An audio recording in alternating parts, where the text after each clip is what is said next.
Welcome back to Breakfast Television on City. Happy Tuesday. Your child received a smartphone over the holidays, right? Now what do? What do you need to do to keep your child safe? How do you not let the phone use become an addiction?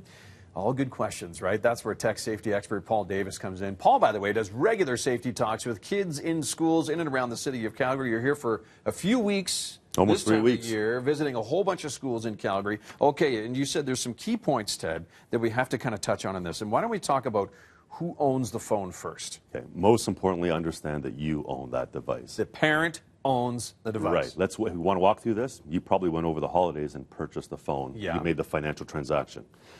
To get in a cellular network requires a contract. You have to be a certain age to sign it, which I believe is 18 years of age. Yeah. Some provinces, 19. So you sign for that contract. And who pays for that phone every month? I'm guessing you do as well. So Exactly. When your child says, that's my phone, say, it's on loan to you. And because it's on loan to you, and it's my device, I'm going to give you some rules. So now, step number 2, we're going to put some rules and guidelines in place for the usage of that phone. I don't believe in contracts. I think they're useless. I go old school. My dad used to tell me something. He looked me in my eyes. I listened. So same old school strategy. List out all of your rules on how that phone will be used. Make sure your child acknowledges them. Go on a handshake if you have to. Throw them up on the fridge.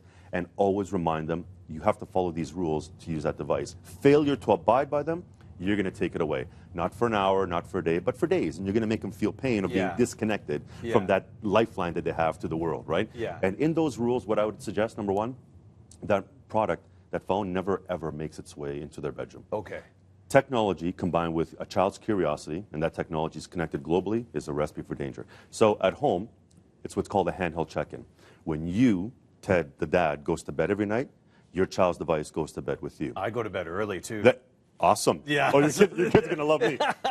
And then the next day, you give it back to them. So over the night where they get into the most trouble because, parents are around, they're curious, they're up late at night, blinking lights, take it in. Number 2, let's teach our children respect.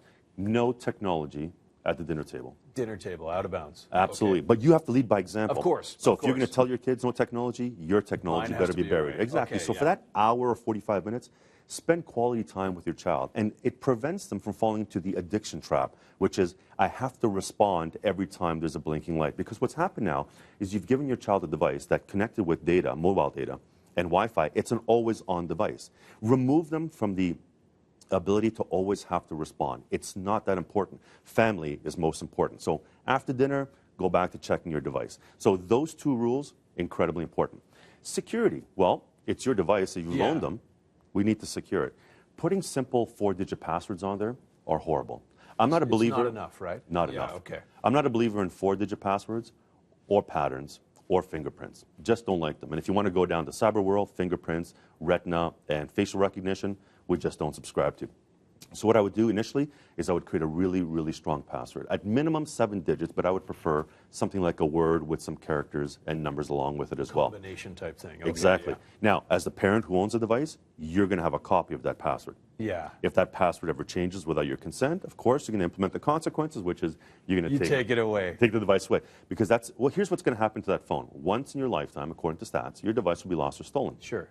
So when it's lost or stolen, if it falls into the wrong hands, you become a victim of identity theft. After 10 attempts of entering that password incorrectly, make sure everything gets wiped off that device. Okay. Don't give the thief 1,000 chances to get in. It's called social engineering. To try and figure out what your password might be. Have everything deleted off the device, so at least you have some sense of peace of mind.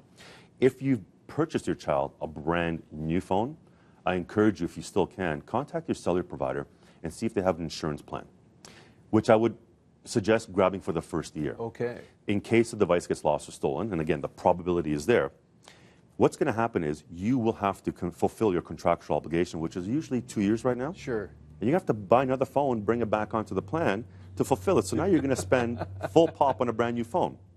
If you buy one of their insurance policies, they will give you at a nominal cost about a new phone or a like new phone to get back onto the plan. Yeah. So that's what I would recommend. Get that insurance plan because, like I said, it's probably going to get lost or stolen. And you cover all of these things, right? When you talk to the kids in school and when you talk with the parents in the evening. This will be a parent thing. What I talk to the kids about is who owns the phone, because kids think, I own the phone. They put their hands up when I ask them, who owns your phone? I do. And then I walk them through the process and they realize, oh, mom and dad own it. I'm just privileged that I have a device. And what I do on that device not only affects me, but it affects my parents. Reality check. Yeah. You own the phone. It goes to bed with you. And my kids, if they're watching right now, I go to bed early, so it's going to bed when I go to bed. Thanks, Paul. My Always pleasure. good to see you. Good Always seeing good you. to see Thank you.